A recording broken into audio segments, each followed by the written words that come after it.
Hola, hola, buenas noches.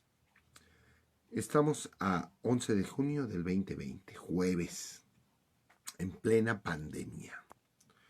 Hemos comentado todos los derechos humanos que son de los gobernados, entre los que se encuentran el de la salud precisamente. Tenemos derecho a ser informados inclusive en qué consiste esta pandemia. O sea, no nada más basta que nos digan cuántos muertos van todos los días, porque no hemos sido bien informados de la forma de contagio.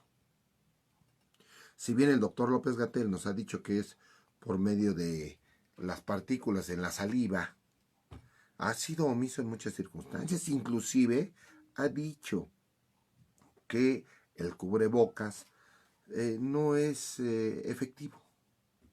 Y él no lo usa, dando un mal ejemplo, la verdad de las cosas. Precisamente el día de ayer estuve viendo varios infectólogos, lo que dicen sus opiniones, y todos ellos coinciden que son benéficos completamente el uso de la máscara o cubrebocas. Ellos platicaban que, que la forma de transmisión efectivamente son por salivas que vuelan, partículas de saliva que vuelan al hablar, al cantar, inclusive también fluidos que al respirar, suspirar, ¿verdad? Exhalar o estornudar o cantar.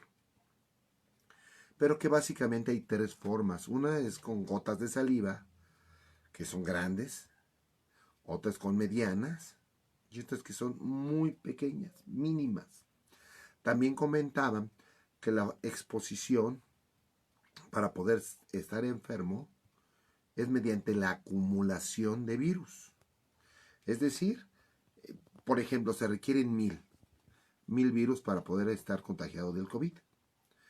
Y yo en un lugar toco la madera o el cartón y me lo llevo a la boca. Y entonces en ese lugar había 20 virus. Pasó otra persona y gritó algo y se desprendió una partícula y la absorbí. Y ahí venían otros 40 virus. Y así, a llegar a mí. Y entonces en ese momento ya me infecto. Y entonces ya me enfermo. Y si no, después de varios días el cuerpo los desecha, si no llega a esa congregación de virus, el cuerpo los desecha.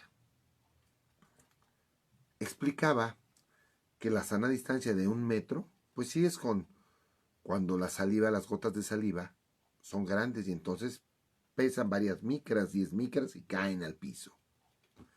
Cuando son medianas, bueno, va a ser un espacio mayor, quizás de 4 metros. Logran llegar, pero son pocas las que llegan, ¿verdad? A 4 metros. Pero sí se incrementan. Y otras que son pequeñísimas, que esas son las que considera realmente peligrosas. Porque son gaseosas. Es decir, al hablar, al respirar, una persona infectada suelta esas partículas mínimas y se quedan como aerosol en el ambiente.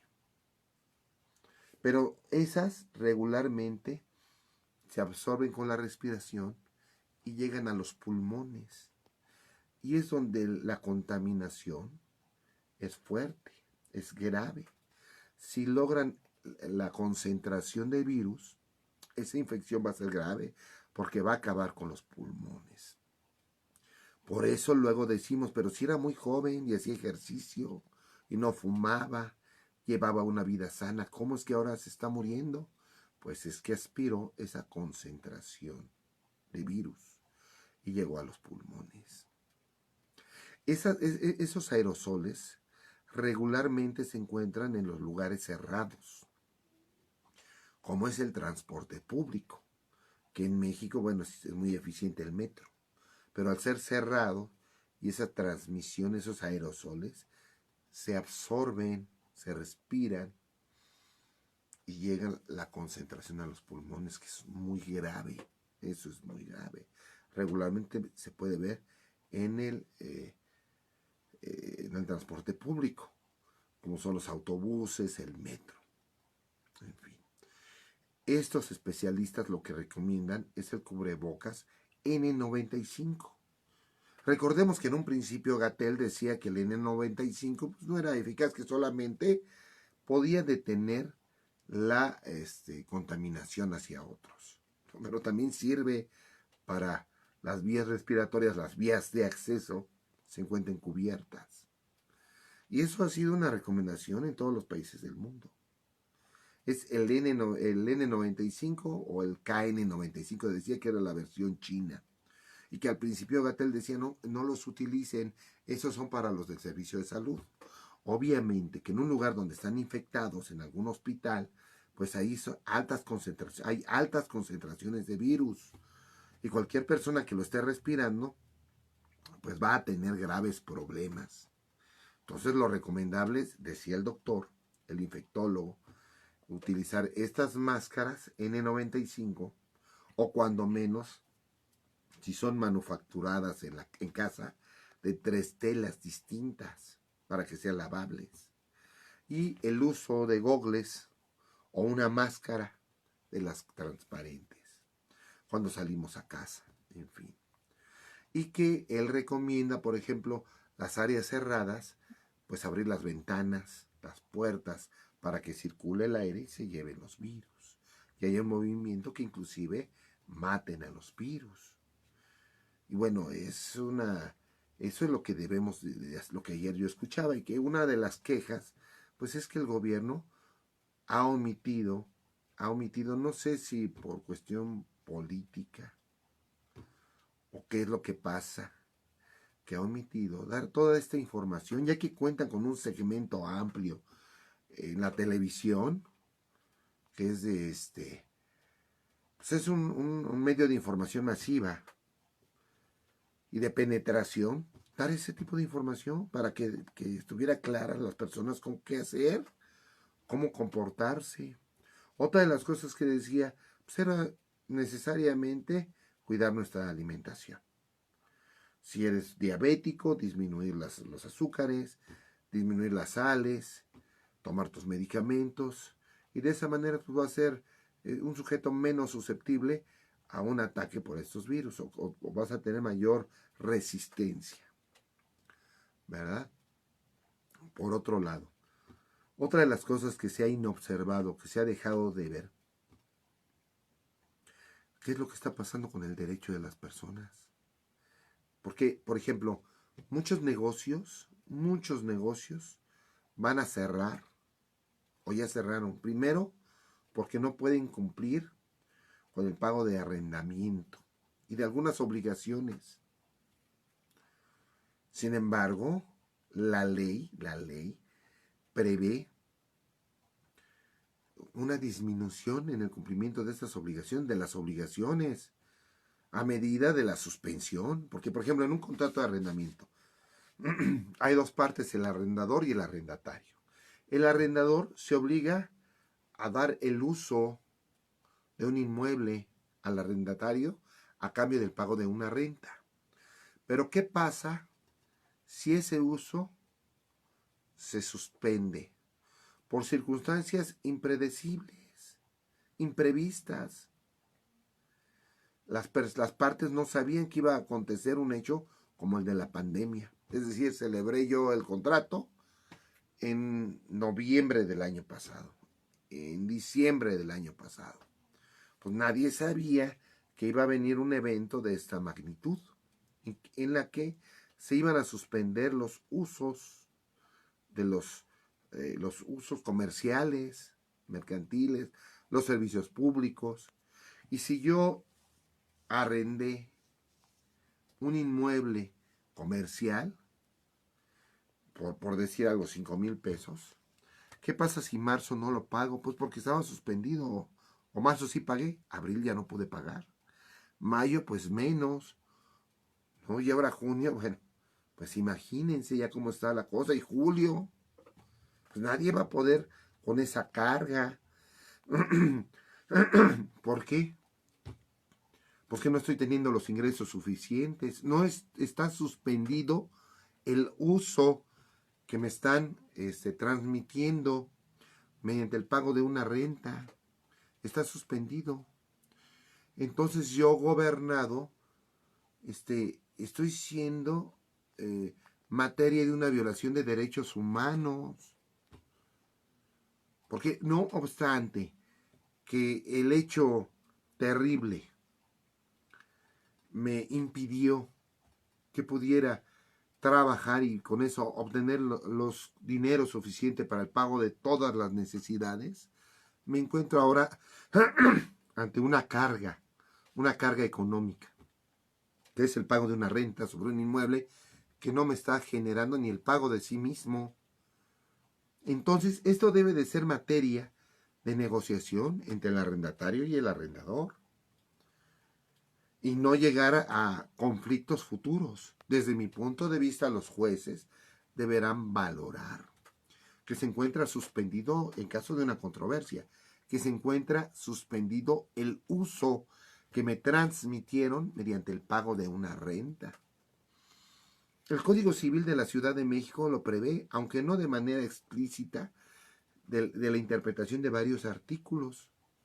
Se puede llegar a la conclusión de que el arrendador, al haber sido privado del uso, ¿verdad?, se le debe disminuir equitativamente a la circunstancia la obligación de pagar una renta, ¿verdad? Entonces, son temas que no ha abordado el gobierno y que obligadamente lo tiene que hacer por medio de los legisladores, por medio del ejecutivo, de los jueces, criterios que deben de salir de la Corte a efecto de poder regular el cumplimiento de estas obligaciones que se vieron suspendidas y a fin, sobre todo, de poder conservar las fuentes de empleo, la dinámica económica, en fin, la dinámica cultural, educativa, porque hay muchas escuelas que pagan renta y sin embargo pues, se encuentran suspendidas, papelerías, teatros, cines, por ejemplo, no sé, plazas comerciales, restaurantes, hoteles, agencias de turismo, no sé, todos, yo le podría decir, y tendríamos que llevar a todos, todas las actividades, ¿no? Excepto las esenciales que dicen el gobierno, ¿no? Y que bueno, es lógica la suspensión dada la pandemia, ¿no?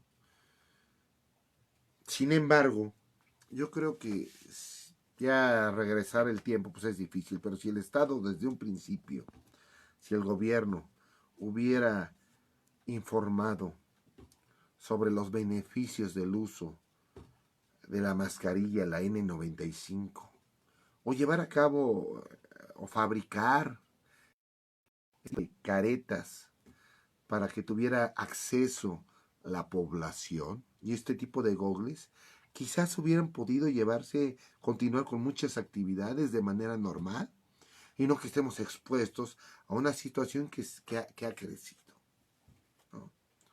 ¿Hay algún comentario? Sí, nos dice Lunera Luz González. Saludos y gracias por compartir la información importante para reflexionar y ver que no es cuento, como lo dicen los descuidados. Sí. Sí, no, es una realidad. La verdad de las cosas es que día a día pues, hay muertos. Y la muerte que están sufriendo el prójimo es algo terrible como la están viviendo, ¿verdad? Porque, no sé, que una asfixia generalizada, son dolores y en la soledad de un hospital. Y bueno, pues la familia pues también se ve privada de muchas circunstancias. Entonces debemos de tomar nota, debemos de tener cuidado, porque dependen muchos, de todos. O sea, es una sociedad compleja, enorme. Y eso significa que todos y cada uno tenemos un espacio desde nuestra familia, desde el lugar más pequeño, hacia alrededor, hacia el crecimiento de la sociedad. Y si empezamos a faltar, pues vienen graves crisis económicas, sociales, emocionales, psicológicas, que debemos de entender. Pero, pues lo más importante es reflexionarlo de aquí para adelante y ver la forma en que podamos contrastar toda esta pandemia. Pero pienso que debe de partir de un análisis del gobierno inclusive y poderlo difundir de manera clara. Porque no nada más bastan los informes que da Gatel, desde mi punto de vista, sino que debe de ser más específico, deberían de participar infectólogos, deberían de decir en qué consiste realmente el virus, informar cuál es la forma de contrarrestarlo. O sea, no nada más la sana distancia y la curva se está achatando y quiere y no quiere y por ahí y de ahí no salen, no dicen nada del N95, Gatel. Y digo, con todo respeto de nuestro señor presidente, que además aprecia muchas cosas de su valor social, también critico esta situación, que no se pongan la mascarilla. Quizás ellos tengan la oportunidad, digo quizás, pero me imagino, que han de recibir les han de hacer 3 pruebas al día, ¿verdad? Y de esa manera ven si la carga viral no es grande, pues le dan algo y ya la contrarrestan, ¿no? De los medicamentos que están diciendo, la hidroxicloroquina, y luego, pues no sé, hay varios medicamentos que están a prueba y que están dando resultados, que están disminuyendo, pero en buen momento. Pero ¿qué pasa cuando nadie de nosotros tenemos acceso a esas pruebas? ¿Qué pasa? Pues estamos expuestos a que la contaminación avance y que ya sea irremediable, ¿verdad? Irremediable. Pero bueno, esta es mi observación como ciudadano. Es mi análisis, mi opinión. Compártanla. Si usted tiene otra, abramos debate. Es muy importante conocer la visión de todos. Compártala, vivoreando la noticia. Todos los días a las 9 de la noche, aquí en Facebook, en YouTube y en Periscope. Periscope. Saludos a Jorge Correa, Omar García, Omar, ¿cómo estás? Diana Díaz, Diana, Griselda, Gris, Luna, Luna, Luis Ramos, Libros Selectos, Libros Selectos. Otón González, Don Otón. Luneta Uribe, Luneta, ¿cómo estás? Sabás Benítez, Miguel Carmona, Omar Vázquez, Caramerico y tú, Jack Stoner, Jack Stone, Dulce Tapia, Etel, Adriana Contreras, Verónica GR, y Ricardo Chino y Jorge Correa una vez más. Un abrazo. También, muchos abrazos. Y muchas personas más que nos están viendo. Compártanlo. Muchas gracias.